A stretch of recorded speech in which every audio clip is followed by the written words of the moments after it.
she was taken into Border Patrol custody. The Washington Post reported that she had crossed illegally into the United States with her father. Keith Boykin, Scott Jennings, Matt Lewis are here with me. Good evening. I'm so glad to have you on. I wish we had something better to talk about. This is an important story. Scott, I'm going to start with you. How else do you describe this except for heartbreaking? I mean, the Border Patrol is saying that this little girl hadn't eaten or had water for several days. That's according to the Washington Post. It's all unclear if agents provided food and water once she was in custody, but this is really troubling, don't you think? Yeah, it's heartbreaking, it's troubling, it's tragic. I've got 4 little ones. The thought of them going without food and water is not something any parent wants to really think about their child dying in agony that way. I read the story. It appears that she was deprived of food and water during the journey and went into cardiac arrest and ultimately died a few hours after she was taken into custody. So I think before we jump to conclusions about what the U.S. officials did, let's be clear about the facts here. It was the journey and the deal she was put through that it sounds to me like led to her death. But that doesn't make it feel any better for anybody on either side of the border. It's tragic, and I wish it had been prevented. But they should have given her immediate medical attention once she was taken into custody, correct? Yeah, I think so. I think the U.S. government should say what steps were taken. They haven't said anything yet. Were taken into custody. But again, what we don't know is what was her condition, at the moment she was taken into custody. It sounds like she was in pretty bad shape because of the journey and the food and water deprivation.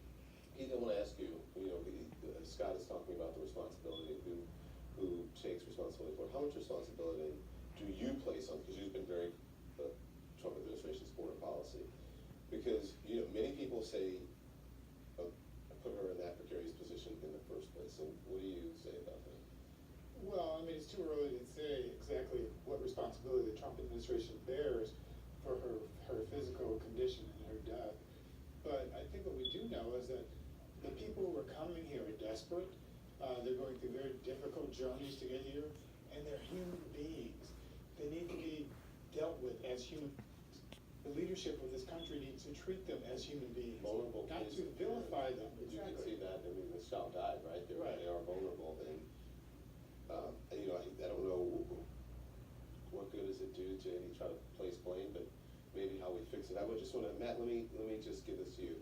This is what Congressman Joaquin Castro tweeted. He said, devastated by reports of a 7-year-old girl who was taken into at CBP custody, died of dehydration and exhaustion.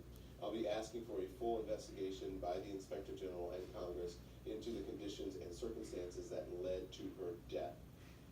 And then Beto O'Rourke is also tweeting about it. It's the more thing that puts a big spotlight on these detention camps. What do you say to that? Matt? Well, I think both of those things are fine. We need to find out what happened, and we need to ensure that our government acts appropriately. I think that Beto is getting a little bit close there to casting blame and maybe being out over his skis a little bit. But look, I think everything that has been said, Scott and Keith both said, are true. I think that that it is harrowing, but there's a reason people are doing it.